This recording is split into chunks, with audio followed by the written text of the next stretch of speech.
우리 지난주 말씀을 돌아본다면 이스라엘 백성들은 그들이 가진 형식적인 신앙으로 말미암아 하나님의 법궤를 이스라엘 사람들에게 빼앗기는 참으로 안타까운 일을 경험하게 됩니다. 이스라엘 사람들은 법궤만 가지고 온다면 모든 전쟁에서 승리할 수 있을 것이다. 그런 착각을 했습니다. 형식적인 신앙으로 전락해버린 이스라엘 백성들에게 신앙은 단지 목적을 이루기 위한 수단이 될 수밖에 없었던 것입니다. 형식적인 신앙으로 전락해버린 그들에게 신앙은 신앙 그 자체가 아니라 자신의 목적을 이루기 위한 수단이 되었고, 마치 하나님의 영광은 도깨비 방망이와 같은 그 무엇 정도로 인식해 버릴 수밖에 없었다는 거예요. 이스라엘 백성들에게 신앙이 사라지는 순간이었고, 이스라엘 백성들에게 있어서는 일생일대 최대의 실수, 최대의 수치를 경험하게 되는 순간이었다라고 하는 것입니다. 우리 비추교회 성도 여러분, 형식적인 신앙이라면 그것을 그냥 버려버릴 수 있는 용기가 저와 여러분 가운데 있게 되길 주님의 이름으로 축복합니다. 그런데 빼앗긴 하나님의 법궤가 이스라엘 진영에 이르게 되자 놀라운 일들이 일어나기 시작합니다. 우리가 오늘 읽지 않았지만 오늘 우리 6장 앞에 있는 5장에는 그 사건들을 고스란히 기록해 놓고 있습니다. 블레셋 사람들은 빼앗은 하나님의 법궤를 자신들의 신당, 특별히 다곤의 신상 옆에 가져다 두었습니다.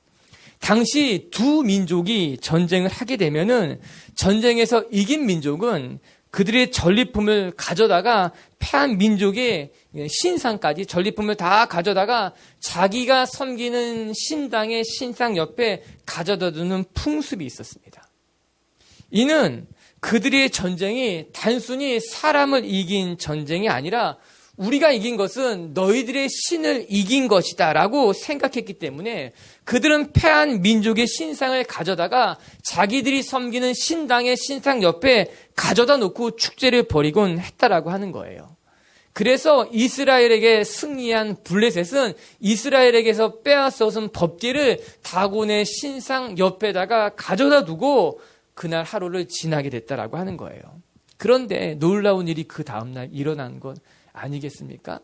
블레셋 사람들이 다시 신당에 들어가 보니까는 다곤의 신상이 하나님의 법궤 옆으로 쓰러져 있었다라고 하는 거예요. 블레셋 사람들이 깜짝 놀랄 수밖에 없었습니다. 그리고 나서 이게 무슨 일인가 싶어서 다시 정성스럽게 다곤의 신상을 잘 다시 세워놓았어요. 그런데 그 다음날 다시 신당으로 가보니 이제 그 다곤의 신당이 넘어졌을 뿐만 아니라 다곤의 신당이 목이 잘라져 있었으며 두 손목도 같이 잘라져 여호와의 법궤 옆에 떨어져 있던 것을 그들이 또 한 번 발견하게 된 것입니다. 이에 블레셋 제사장들, 블레셋 사람들이 두려워하기 시작했어요. 그런데 아니나 다를까 바로 그때 여호와의 법궤가 있었던 아스돗에 독한 종기 재앙이 일어나기 시작했다는 거예요. 독종이라고 하는 것은 일종의 악성 종양 같은 것들이 피부에 막 나기 난 어떤 전염병과 같은 것이에요. 아스돗에 있는 모든 사람들이 두려워하기 시작했습니다. 그리고 이 법궤가 우리 마을에 오게 되자 우리 마을에 이런 재앙이 일어난 것이다 라는 이야기가 돌기 시작했고, 그들은 그 법궤를 옆 지역은 가드로 옮겨버리라고 이야기하게 됩니다. 그래서 하나님의 법궤가 처음에는 아스돗에 있었지만 그 다음에 가드로 옮겨지게 되었다는 거예요.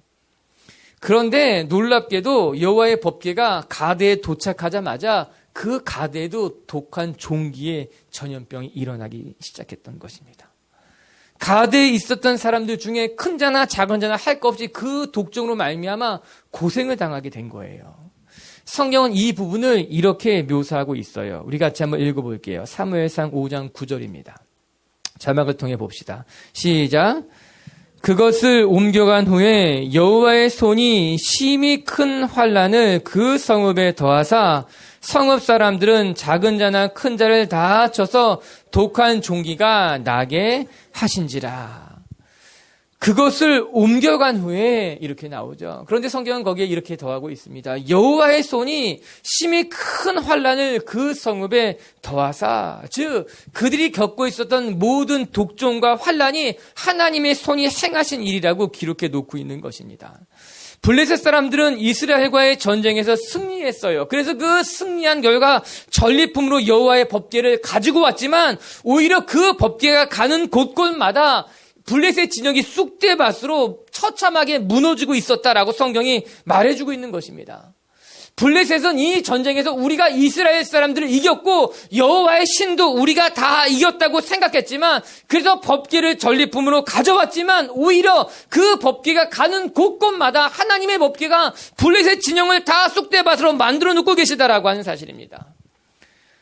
하나님의 법궤는 오히려 블레셋 진영 속으로 들어가서 블레셋 진영에 하나님의 살아계심을 보여주고 있었던 거예요. 그로 말미암아 블레셋 사람들이 이를 감당할 수 없다고 성경이 말해주고 있는 것 아닙니까?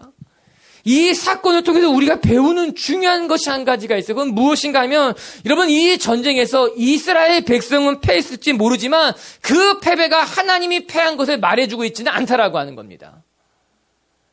블레셋 사람들은 이스라엘 백성이 패했기 때문에 여호와 하나님도 패했다고 생각해서 여호와의 법궤를 가져와 전리품으로 삼았지만, 이스라엘의 패한 것이 하나님의 패한 것을 의미하는 것은 아니었다는 거예요. 그래서 하나님의 법궤가 가는 곳마다 오히려 하나님께서 블레셋 진영 가운데 하나님의 살아계심과 영광을 보여주고 계시다라고 하는 거예요. 이 전쟁은 단지 이스라엘 백성이 패한 것이지 하나님이 패한 전쟁은 아니라고 하는 거예요. 형식적인 신앙으로 전략해버린 이스라엘 백성이 무너진 것이지 하나님의 영광이 무너진, 하나님이 패한 전쟁은 아니었다는 겁니다. 우리의 삶에도 종종 이런 일이 일어납니다. 교회에 다니는 사람들이 세상에서 패할 때가 있어요. 그러나 그것이 하나님이 이 세상에서 패한 것이라고 생각하면 큰 착각이라고 하는 것이에요. 이는 형식적인 신앙을 가진 사람들이 세상에서 무너진 것이지 하나님이 세상에서 무너진 것은 아니라고 하는 것입니다. 오히려 하나님은 그 무너진 사람들을 통해서도 하나님의 역사를 만들어 가신 것이 살아계신 하나님의 역사라고 하는 거예요.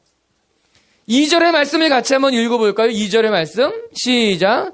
블레셋 사람들이 제사장들과 복술자들을 불러서 이르되 우리가 여호와의 궤를 어떻게 할까? 그것을 어떻게 그 있던 곳으로 돌려보낼지 우리에게 가르치라. 블레셋 사람들과 블레셋 제사장들은 어떻게 해야 될지 몰랐다는 겁니다. 법궤를 빼앗아 왔지만, 법궤를 가지고 왔지만 이 법궤를 어떻게 해야 될지 감당할 수 없었다라고 하는 것이에요. 이 말이 맞는 말이라고 하는 거예요. 여러분, 이 세상은요, 하나님의 법궤, 하나님의 임재, 하나님의 영광을 감당할 수 없다라고 하는 거예요. 눈에 보이는 법궤를 가지고 왔을지는 모르지만 그 안에 살아계신 하나님의 영광을 그들은 감당할 수 없었기 때문에 어찌하면 좋겠는가 불안해하고 있다라고 하는 것입니다. 사랑하는 성도 여러분, 하나님은 패하지 않습니다. 단지 문제는 하나님을 믿는 우리의 연약함인 거예요. 형식적인 신앙으로 살아가는 우리에게 문제가 있는 것이지 하나님의 영광이 가리워지진 않는 거예요. 하나님이 이 땅 가운데 패하지는 않는다라고 하는 사실입니다. 빛의 교회 성도 여러분, 우리에게 이 믿음이 있게 되기를 바랍니다. 연약한 우리가 무너지질 할지라도 하나님은 결코 무너지지 않기 때문에 하나님께서 우리를 통해 또다시 한번 하나님의 일을 이루실 것이라는 믿음을 가지고 다시 한번 세상에 나가 도전하고 승리하는 저와 여러분들이 되길 주님의 이름으로 축복합니다. 오늘 말씀처럼 우리가 살펴보겠지만 잃어버린 법궤가 스스로 하나님 앞에 돌아오게 됩니다. 이스라엘 백성이 찾아온 게 아니에요. 그들이 하나님의 법궤를 다시 뺏어오지 못했다라고 하는 것입니다. 단지 하나님이 그 스스로 하나님의 법궤를 이스라엘 지경 안으로 돌이키셨다라고 하는 거예요. 하나님의 영광을 하나님이 찾아오셨다라고 하는 거예요. 우리의 삶에 때로는 패할 수도 있고요. 때로는 하나님의 영광을 잃어버릴 수도 있고요. 때로는 우리가 신앙을 빼앗길 수도 있지만 믿는 것은 하나님은 다시 그 잃어버린 하나님의 신앙, 하나님의 영광, 하나님의 임재를 다시 찾아와서 우리의 삶을 회복시키시고 우리의 신앙을 회복시키실 줄로 믿습니다. 여러분, 삶 가운데 이스라엘이 법궤를 잃어버렸다고 하는 건 그건 신앙을 잃어버린 거예요. 행여나 여러분 삶 가운데도 하나님의 법궤를 잃어버린 분들이 있다면 다시 한번 하나님의 법궤와 하나님의 신앙을 회복하는 오늘이 되기를, 그런 하루가 될 수 있게 되기를 주님의 이름으로 축복합니다. 오늘 말씀은 그 이야기를 드려드리는 거예요. 우리가 잃어버린 법궤를 어떻게 찾을 수 있겠는가? 우리가 잃어버린 신앙이 우리의 삶 가운데 어떻게 회복될까요? 그 말씀을 이야기하고 있다는 거죠. 첫 번째 말씀을 통해서 우리가 기억해야 될 것은, 우리가 잃어버린 법궤를 되찾기를 원한다면, 우리의 형식적인 신앙으로 잃어버린 우리의 이런 어떤 신앙을 다시 한번 회복하기 원한다면, 첫 번째 우리는 먼저 이 신앙을 소중히 여길 줄 알아야 된다라고 하는 거예요. 우리가 신앙을 소중히 여기지 않는 한 신앙을 회복하는 일은 참으로 어렵다는 겁니다. 그러나 반대로 우리가 이 신앙을 소중히 여긴다면 때가 되면 하나님께서 하나님의 임재, 영광을 우리 가운데 보여주실 거예요.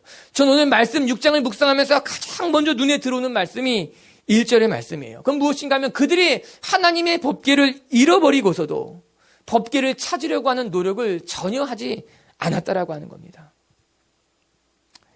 즉 그들에게 소중하다면, 정말 그들에게 중요한 것이라면 그들은 잃어버린 법궤를 되찾아오려고 애를 써야 될 것인데 그들은 노력하지, 수고하지 않았다라고 하는 거죠. 1절의 말씀을 같이 한번 읽어볼게요. 6장 1절의 말씀 시작. 여호와의 궤가 블레셋 사람들의 지방에 있은 지 7달이라. 하나님의 법궤를 빼앗긴 지 무려 7달이라는 시간이 흘러갔음에도 불구하고 결코 짧지 않은 시간입니다. 그런데 그 시간 동안 이스라엘 사람들이 무엇을 했는지, 그들이 어떠한 수고를 했는지, 어떠한 노력을 했는지 성경은 전혀 기록해 놓고 있지 않다라고 하는 거예요. 이유는 간단했을 것입니다. 그들은 패한 거예요. 전쟁에서 패했을 뿐만 아니라 그들의 신앙마저 패했기 때문에 그들은 하나님의 영광을 찾아올, 하나님의 법궤를 찾아올 생각을 엄두를 내지도 못했던 겁니다. 그들은 그냥 그 패한 자리에 무너져 있었던 거예요. 법궤를 잃어버린 채 그냥 그렇게 무너져 있었다라고 하는 것입니다. 그것이 안타까운 거예요. 사랑하는 성도 여러분, 사람은 누구나 내가 아끼고 소중한 물건이 있지 않습니까? 그런데 그 소중한 물건을 잃어버렸다면 되찾아야죠. 그 소중한 물건을 빼앗겼다면 다시 찾아와야 되겠죠. 여러분에게 아끼는 게 뭐예요? 여러분에게 지금 소중하게 생기는 것이 무엇이에요? 아우리치 갈 때마다 과거에 어떤 선배 목사님이 해주신 이야기가 늘 생각이 나는데 그 목사님 이런 얘기 하셨어요. 아우리치 가면은 늘 작은 일로 싸운다는 거예요. 뭐 때문에 싸우냐? 자매들이 자기가 가져온 화장품 때문에 싸운다는 거예요. 내가 정말 아끼는 화장품인데 그래도 조금씩 찍어 바르는 건데 빌려달라고 해서 빌려줬더니 한 주먹씩 바른다는 거예요. 분위기가 차가워진다는 거죠. 그리고서는 아우리치 내내 서로 어려워진다는 얘기해요. 웃으라고 한 얘기인지 진실인지 모르겠지만 남자라서 잘 이해가 안 가요. 화장품 때문에 싸운다는 게. 그런데 가만히 생각해보니 남자는 더 소심할 때가 있더라고요. 그럴 때가 있어요, 남자들은. 그래서 생각해보면 자매들보다 형제들이 더 소심할 때가 있어요. 더 꽁할 때가 있고, 더 삐질 때가 있고, 그럴 때가 있어요. 형제들이 더 웃잖아요. 그런 거예요. 다 사람들은 누구나 자기가 아끼는 거, 자기가 소중하게 여기는 거, 그거 중요하게 생각합니다. 하물며 그것이 그 조그만 화장품이라 하더라도 그거 지키려고 한다는 거예요. 그런데 이스라엘 백성이 하나님의 법궤를 잃어버렸어요. 하나님의 말씀이 담겨져 있는 하나님의 임재를 상징하는 법궤를 잃어버렸는데 그럼에도 불구하고 그 법궤를 찾아오려고 하지 않은 것을 보면서 되묻게 되는 겁니다. 정말 그 법궤를 소중히 여겼을까? 그는 정말 하나님의 임재를 상징하는 여호와의 법궤를 아끼기는 한 것일까? 아니 어쩌면 그들이 단지 형식적인 것으로 그냥 하나님의 임재일 뿐이라고만 생각한 것은 아니었을까? 이제 이 일을 우리 자신의 문제로 가지고 와서 묵상해 본다면 여러분이 지금 가장 소중히 여기는 것은 무엇입니까? 여러분이 지금 가장 아끼는 것은 무엇입니까? 그리고 나서 여러분은 지금 하나님의 법궤를 소중히 여깁니까? 하나님의 말씀, 기도하는 자리, 하나님과의 만남, 하나님의 임재를 여러분은 정말 소중히 여기며 살아가고 있습니까? 하나님의 말씀이 담겨져 있는 법궤, 하나님의 임재를 상징하는 그 법궤, 언제나 이스라엘 백성과 함께하는 것으로 말미암아 임마누엘을 상징했던 그 법궤를 우리는 지금 소중히 여기고 있는가라고 하는 거예요. 어쩌면 우리도 이스라엘 백성과 크게 다르지 않게 하나님의 법궤를 잃어버렸음에도 불구하고 전혀 안타까워하지 않는 듯 살아가고 있지는 않은가?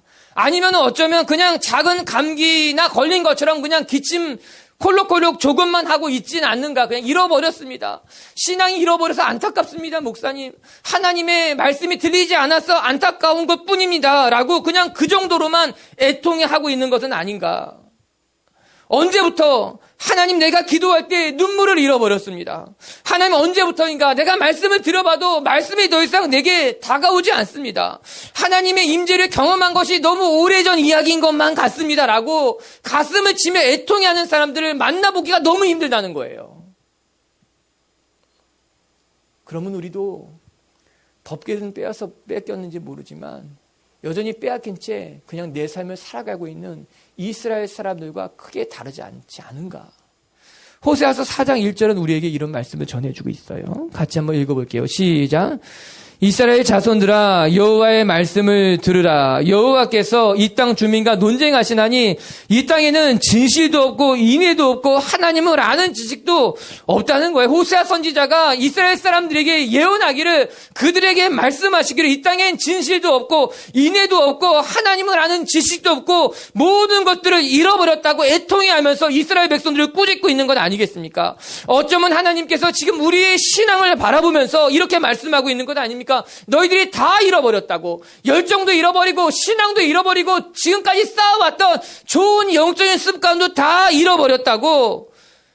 그리고 마치 길을 잃은 고아들처럼 이 땅에서 유리하며 방황하고 살아가고 있는 너희들의 모습이 안타깝다고 하나님이 말씀하고 계신 것만 같은 거예요. 사랑하는 빛의 교회 성도 여러분, 저와 여러분이 하나님의 법궤를 소중히 여길 줄 알며 잃어버린 법궤를 찾으려고 애쓸 수 있는 하나님의 사람들이 되길 주님의 이름으로 축복합니다. 말씀을 준비하면서 계속해서 되뇌이는 생각나는 말씀이 누가복음 15장 8절의 말씀이에요. 드라크마 비유예요. 예수님이 이런 말씀을 하셨어요. 같이 볼게요. 시작. 어떤 여자가 10 드라크마가 있는데 하나를 잃으면 등불을 켜고 집을 쓸며 찾아내기까지 부지런히 찾지 아니하겠느냐. 누가 드라크마 하나를 잃어버렸는데 그것을 찾기 위해 등불을 켜고 집을 다 쓸고 닦으며 부지런히 찾으려고 애쓰지 않겠는가. 이 예수님의 말씀이, 비유가 계속해서 설교를 주면 생각났던 거예요. 드라크마는요, 그 당시 하루 일꾼의 품값이었어요. 노동자의 하루치 임금이었다라고 하는 거예요. 그런데 이것을 누가 잃어버렸는가? 예수님이 비유를 드는데 남자가 잃어버린 것이 아니라 여자가 잃어버렸다고 합니다. 그 당시에 노동의 수단은, 노동은 다 남자가 했었고 여자가 하지 않았는데 여자에게 이 드라크마는 그래서 더욱더 소중한 물건일 수밖에 없었던 것이었겠죠. 이 여인이 이 드라크마를 잃어버렸다면 그 여인은 이 드라크마를 찾기 위해서 집안을 쓸고 닦고 가구를 옮겨가면서 몸부림치는 건 아니겠느냐. 여러분, 우리도 신앙을 잃어버렸다면 그 신앙을 회복하기 위해서 몸부림쳐야 되는 건 아닙니까? 기도하는 시간을 잃어버렸다면, 우리의 삶의 예배의 재단이 무너져 버렸다면, 하나님을 향한 열정이 이전과 같지 않고 식어져 버렸다면 무엇을 해야 될지 우리는 고민해야 돼요. 애써야 돼요. 몸부림쳐야 된다라고 하는 것입니다. 왜냐하면 우리의 삶에 가장 중요한 것은 법궤, 즉 신앙이기 때문에 이 신앙을 빼앗기고 법궤를 빼앗기면 우리의 삶이 무너진다는 것을 기억하고 우리는 그것을 소중히 여기며 그 법궤를 찾기 위해 몸부림치는 사람들이 되어야 된다라고 하는 것이죠. 오늘 우리의 삶에 잃어버린 법궤가 회복되고 그것을 소중히 여길 수 있는 저와 여러분들이 되길 주님의 이름으로 축복합니다. 두 번째 말씀을 통해 깨닫는 것이 또 한 가지가 있는데, 그것은 이 세상의 미련을 버리지 않고서는 잃어버린 신앙을 되찾는 것은 어려운 일이라고 하는 거예요. 사람들 마음속에는 이 세상의 미련이 다 남겨져 있다는 거죠. 그것을 버리는 게 중요합니다.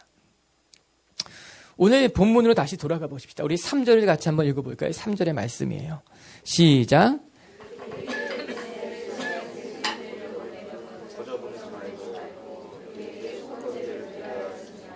그리하면 병도 낫고 그의 손을 너희에게서 옮기지 아니하는 이유도 알리라.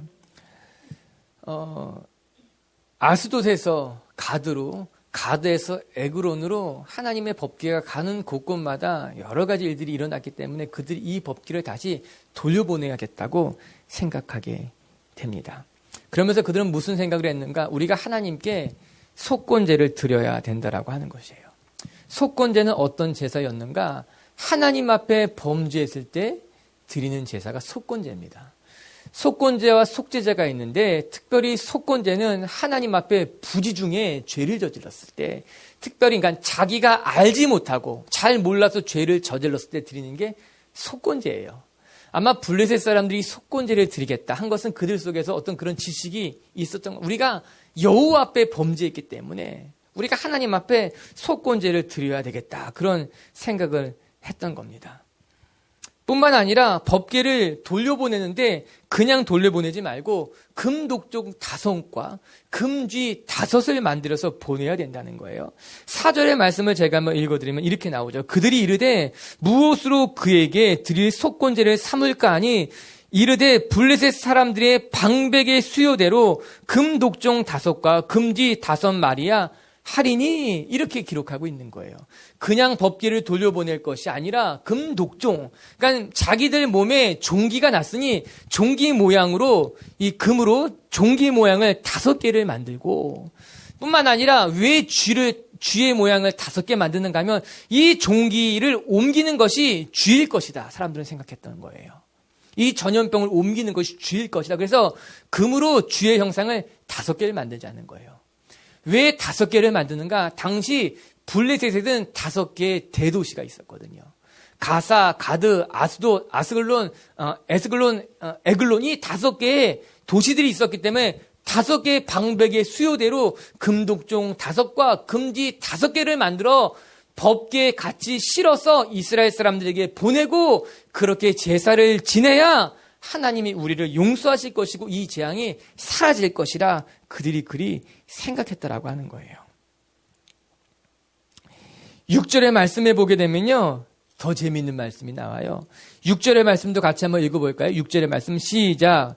애굽인과 바로가 그들의 마음을 완악하게 한 것 같이 어찌하여 너희가 너희 마음을 완악하게 하겠느냐? 그가 그들 중에 재앙을 내린 후에 그들이 백성을 가게 함으로 백성이 떠나지 아니하였느냐? 그리고 그들이 생각납니다. 애굽에 하나님이 여호와가 10개의 재앙을 내렸을 때를 생각해보자. 애국 사람들이 마음을 완악하게 했기 때문에 하나님이 그들을 멸하게 하는 건 아니냐. 이제 우리는 그것을 기억해서 마음을 완악하게 하지 말자라고 하는 거예요. 가끔 살펴보면요, 이방인들이 이스라엘 백성보다 나을 때가 있습니다. 세상 사람들이 믿는 사람들보다 나을 때가 있습니다. 블레셋 사람들이 이스라엘 사람들보다 하나님의 역사를 더 잘 기억하고 있었습니다. 더 두려워하고 있었습니다. 그리고 그들 스스로 마음을 완악하게 먹으면 안 된다라고 다짐까지 하고 있는 것을 말씀을 통해 보게 되는 것 아니겠습니까? 맞는 말이에요. 여러분, 우리가 세상 사람들보다 못나면 안 됩니다. 우리가 세상 사람들보다 우리가 더 완악한 마음을 먹으면 안 된다라고 하는 거예요. 하나님이 여러분을 부르신다면, 하나님 우리에게 사인을 보이신다면 우리는 그 사인에 순종하며 우리의 마음을 완악하게 먹으면 안 되고 하나님 앞에 돌이켜야 된다라고 하는 거예요.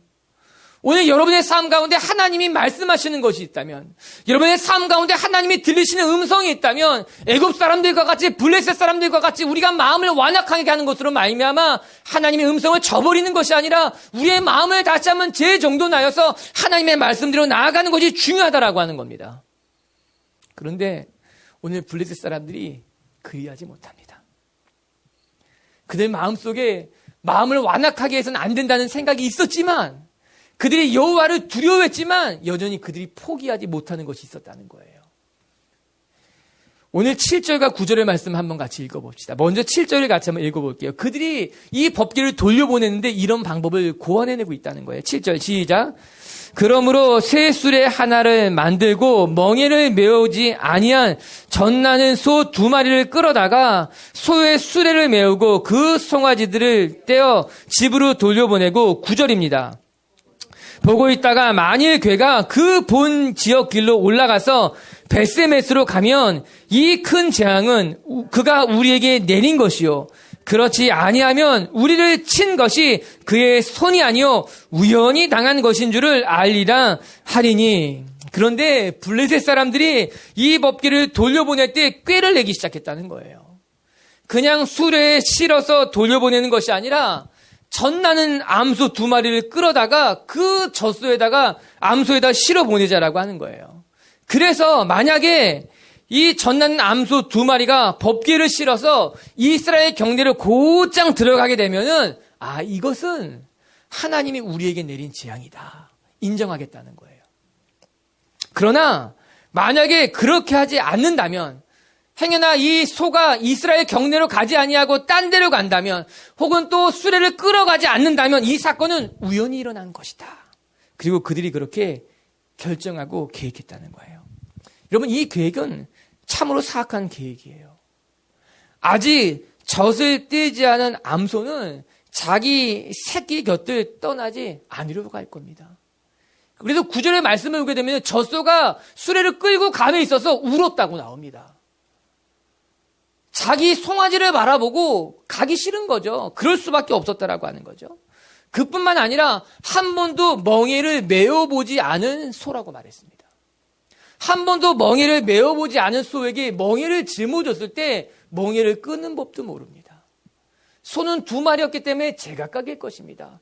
그 수레를 끌고 제대로 걸어간다라고 하는 것은, 끌고 간다는 것은 상식적으로 일어날 수 없는 일이었다는 거지요. 즉 블레셋 사람들이 간교한 꾀를 내기 시작하는 거예요. 이 재앙이 하나님이 내린 재앙이 아니라고 블레셋 사람들을 설득하기 위해서 블레셋의 제사장들이 악한 머리를 쓰고 있다라고 하는 것입니다. 여전히 그들은 미련을 버리지 못한 거예요. 이 재앙이 하나님이 내린 재앙이 아닐 수도 있겠다. 이 음성이, 이 사인이 하나님이 내리신 음성이 아닐 수도 있겠다라고 하는 미련을 못 버리고 그들 나름대로 머리를 굴리고 꾀를 내어서 그 법궤를 이 젖소 2마리에 실어서 보내려고 한다라고 하는 겁니다. 그러나 블레셋 제사장들의 기대와는 전혀 달리 이 암소 2마리가 곧장 이스라엘 경내로 나아가게 됩니다. 마치 블레셋 제사장들의 간교를 조롱이나 하듯이, 그리고 블레셋 사람들에게 보란듯이 좌로나 우로나 치우치지 아니하고 놀랍게도 한 번도 멍에를 매지 않은 이 2마리의 소가 이스라엘 경내를 향해, 벳세메스를 향해 곧장 내려가기 시작했다라고 하는 거예요. 사랑하는 빛의 교회 성도 여러분, 아직까지 미련이 있습니까? 이 음성이 하나님이 들려주신 음성이 아닐지도 몰라. 내게 나타난 이 사인들이 하나님이 말씀하신 사인이 아니지도 몰라. 아니, 좀 더 이 세상의 것을 즐겨도 될지 몰라. 좀 더 이 세상에 있어도 하나님께서 눈 감아 주실지 몰라. 아직까지는 괜찮아 라고 하는 미련이 우리 마음 가운데 남아 있습니까? 아니면 심지어 간교한 꾀를 써서라도 좀 더 이 세상에 머물고 싶습니까? 기억하세요. 하나님은, 우리 살아계신 하나님은 그런 인간적인 꾀에 넘어가실 분이 결코 아니라고 하는 거예요. 그러나 여전히 우리 마음속엔 미련이 있는 거예요. 하나님이 행하신 것을 알면서도 포기하지 못하는 욕심이 우리 속에 있는 거예요. 이것이 하나님의 뜻이 아니라는 것을 알면서도 혹시나 하는 마음에, 그 생각에 미련을 못 떨치고 여전히 내 자리에 그냥 머무는 사람들이 많다라고 하는 겁니다. 9절의 말씀에 가장 가슴 아픈 단어는 우연이에요. 우연히. 여러분, 우리의 삶에 우연이 일어났으면 좋겠죠. 뭔가 우연이 일어났으면 좋겠죠. 죄송합니다. 우연은 일어나지 않습니다. 하나님의 뜻만 일어나는 거예요. 하나님의 계획만 우리 삶 가운데 나타나게 되어 있다라고 하는 것입니다. 그것이 하나님의 계획이고 하나님의 섭리이며 오늘 말씀의 약속이라고 하는 것이죠. 우리가 잃어버린 신앙을 회복하기 원한다면 우리는 하나님을 인정해야 됩니다. 우리의 삶에 나타난 이 모든 것이 우연이 아니라 하나님의 뜻이며 하나님의 계획이라는 것을 인정해야 되며, 아직까지 우리가 포기하지 못한 미련이 있다면 그런 것들 다 내려놓고 하나님 뜻에 맡기는 것이 우리 가운데 필요하다라고 하는 거예요. 그렇게 저와 여러분의 삶에 하나님의 뜻이 이루어질 수 있게 되기를 주님의 이름으로 축복합니다. 세 번째, 또 한 가지 깨닫게 되는 것은요, 우리가 오늘 돌아온 법궤를 통해서 배워야 될 것은 이 법궤가 돌아온 것이 하나님이 행하신 일이라고 하는 거예요. 하나님의 법궤를 되돌아오게 한 것은 이스라엘 사람들의 수고와 노력이 아니라 철저히 하나님의 행하심이요 하나님의 은혜였다라고 하는 겁니다. 다시 말씀을 정리해 보게 된다면, 잃어버린 신앙을 회복하기 원한다면 첫 번째 먼저 우리는 우리 신앙을 소중히 여길 줄 알아야 돼요. 기도하는 시간을, 말씀 묵상하는 것을, 하나님 앞에 예배하는 이 모든 것들을, 여러분이 함께 모여 세일 모임하는 그 시간들을, 여러분이 함께 모여 기도를 나누는 그 시간들을 우리는 소중히 여겨야 된다는 거예요. 그리고 두 번째는 세상에 대한 미련을 버려야만 됩니다. 그래야지 신앙이 회복되는 거예요. 혹시 나는 미련을 가지고 있다면 신앙의 회복은 어렵습니다. 우연이라는 것을 바라면 안 된다는 거예요. 그리고 세 번째, 이제 우리가 기억해야 될 것은 이 신앙의 회복은 철저히 하나님이 베푸신 은혜라는 것을 알아야만 된다라고 하는 겁니다. 12절의 말씀은 이렇게 기록해 놓고 있어요. 12절을 같이 볼게요. 시작. 암소가 벳세메스 길로 바로 행하여 대로로 가며 갈 때 울고 좌우로 치우치지 아니하였고 블레셋 방백들은 벳세메스 경계선까지 따라가니라. 아멘. 수레를 메고 있던 암소가 벳세메스 길로 바로 행하여 곧장 올라갔다고 기록해주고 있습니다. 심지어는 좌로나 우로나 치우치지 않고 똑바로 걸어갔다라고 하는 거예요. 울면서까지도 똑바로 걸어갔다는 거예요. 이는 말도 안 되는 일이 일어난 것 아니겠어요? 한 번도 멍에를 메지 않은 소가 멍에를 메고 똑바로 걷고 있다는 거예요. 자기의 암소 새끼 송아지를 떼어놓은 그 암소들이 울면서까지도 똑바로 앞을 향해 걸어가고 있다라고 하는 거예요. 다른 것이 기적이 아니라 이게 기적인 거예요. 우리의 삶에 우리가 믿음을 가진 게 기적이고, 우리의 삶에 우리가 오늘 지금 이곳에 나와 예배를 드리는 게 기적이고, 우리가 하나님의 말씀을 듣고 그렇게 살겠다고 마음이 드는 것이 기적인 거예요. 우리가 살아있는 게 기적인 거예요. 사람들은 이 일이 어떻게 일어난 것일까? 우연히 일어난 것이다. 그냥 그렇게 벳세메스로 걸어 올라간 것이다 말하지만 아니에요. 이 모든 것은 하나님이 행하신 일이고 하나님의 기적이었어요. 오늘 본문 말씀처럼 하나님의 메시지였다라고 하는 거예요.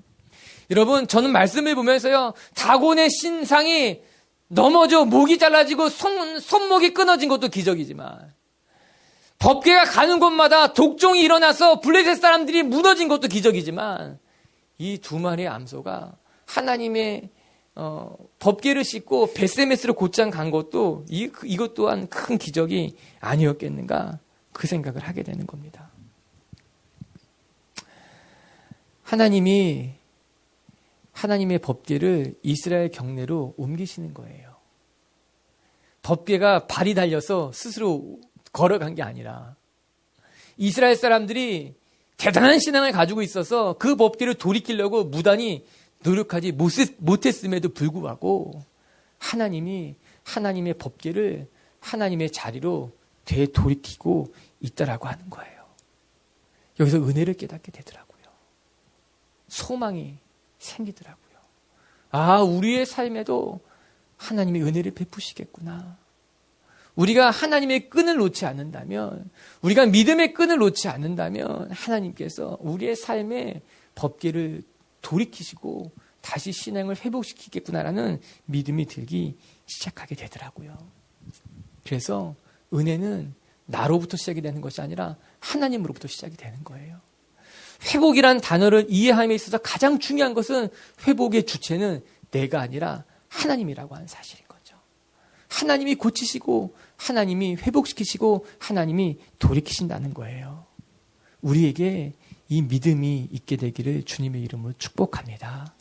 그리고 이 믿음에 따라 소망을 가지고 오늘도 우리에게 잃어버린 것이 무엇인지, 이 세상에 빼앗긴 것이 무엇인지, 다시 돌이켜야 될 것이 무엇인지를 알고 그것을 되찾기 위해 몸부림칠 수 있는 하루가 되고 한 주간이 되고 우리들의 신앙이 되기를 주님의 이름으로 축복합니다.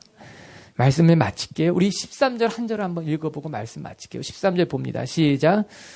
벳세메스 사람들이 골짜기에서 밀을 베다가 눈을 들어 괴를 보고 그 본 것을 기뻐하더니, 벳세메스 사람들이 하나님의 법궤가 돌아오는 것을 보고 크게 즐거워했다, 이렇게 나옵니다.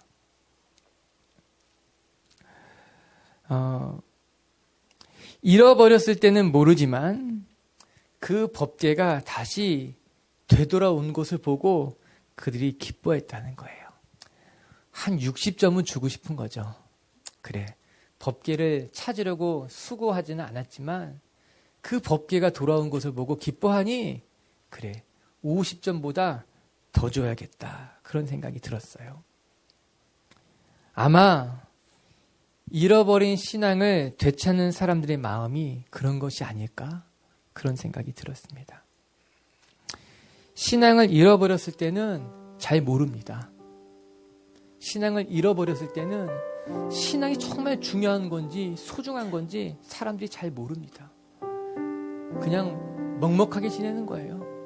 그냥 무기력하게 사는 거예요. 그냥 그렇게 무너진 자리에 있는 거예요. 근데 언제 신앙이 소중한지 깨닫게 되는가? 다시 법궤가 돌아오고 나면 이게 기쁘구나, 이게 행복한 거구나, 이게 축복이구나, 그제서야 깨닫게 된다라고 하는 거죠. 안타깝기도 하고 속상하기도 하고, 잃어버렸을 때 알았다면 얼마나 좋았을까? 잃어버렸을 때 그것이 소중하다는 것을 알았다면 그것을 찾기 위해 더 빨리 노력했을 것인데, 그러나 찾고 나서 기쁨이 회복된다면 그래, 그것도 늦지 않은 거지. 그거 감사한 거지. 사랑하는 성도 여러분, 잃어버린 법궤가, 잃어버린 신앙이 다시 여러분에게 회복돼서 이 기쁨을 되찾을 수 있는 한 주간이 되길 주님의 이름으로 축복합니다.